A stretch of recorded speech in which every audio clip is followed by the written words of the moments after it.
ka-steer. Dito tayo ngayon sa SM Lucena. Ayan, alas 12 na eh. So oras na ng lunch natin.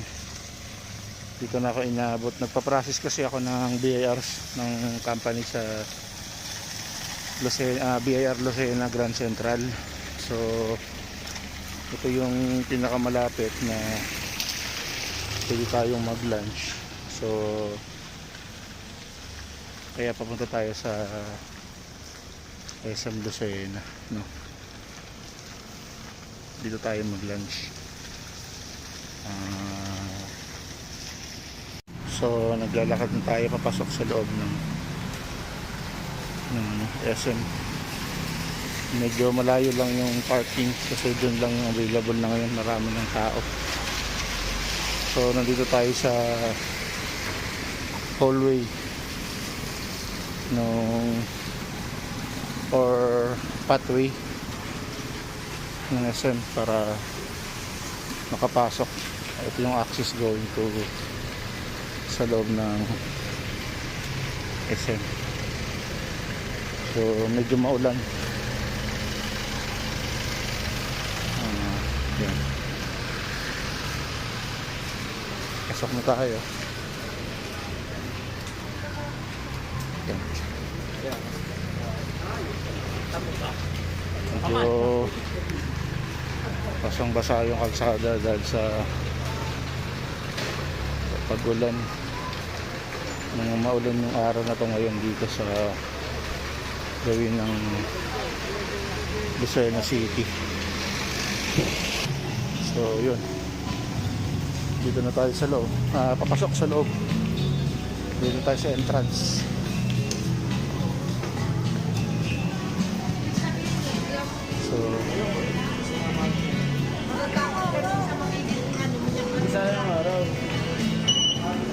So pipili muna tayo ng possible na kakainan natin dito sa SM.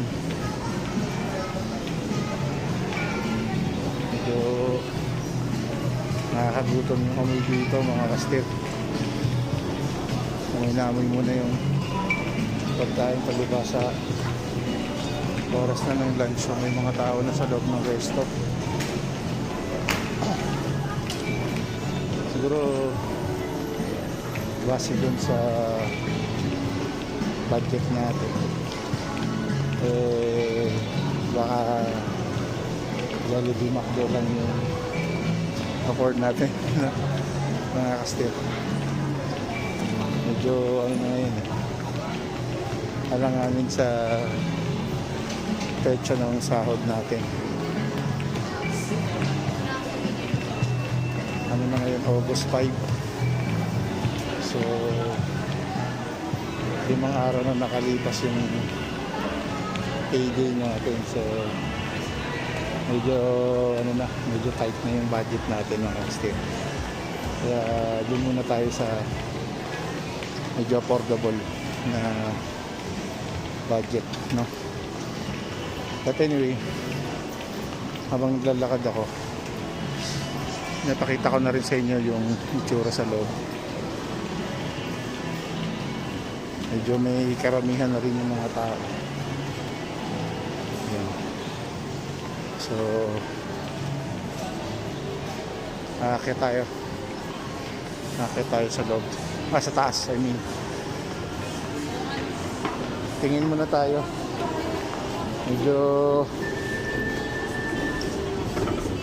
how many months na rin tayong hindi nakakapasok sa mga mall, no?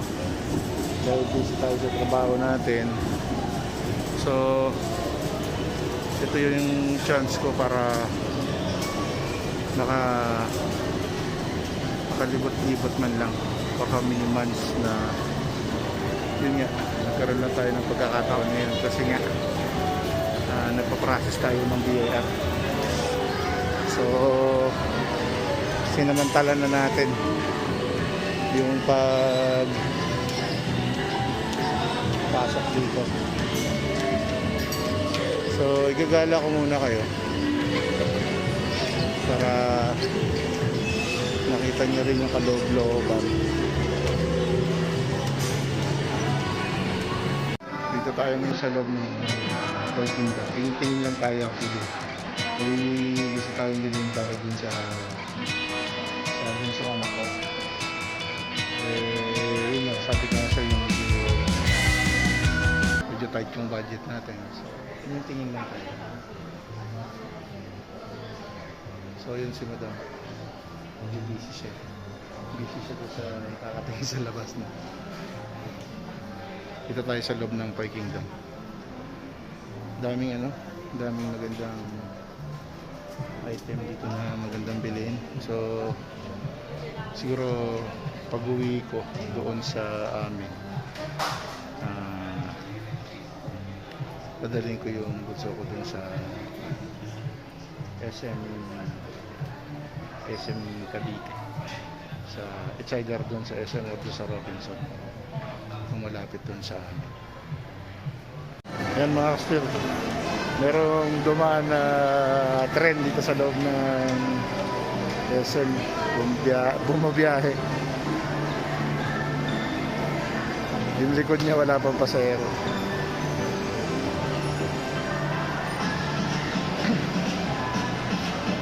So marami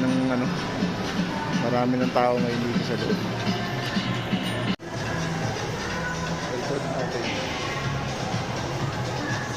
Dito pa rin tayo sa parking lot.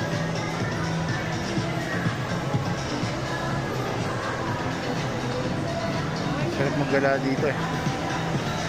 Daming nabibili para sa mga bata. Nakakatawa lang na ito yung mga stock.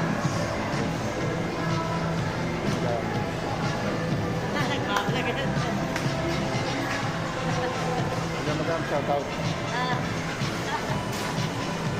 Baba na tayo. Mukhang medyo mabigat yung mga presyohan dito. So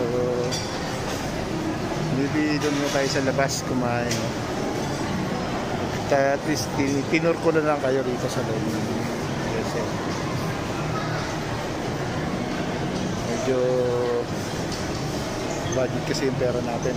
So kailangan natin paabutin pa ng susunod na sahod, no? So baka bigla kapasin tayo umabot tayo doon sa petsa de peligro na tinatawag. So ngayon palabas na tayo. So yun, palabas na tayo ng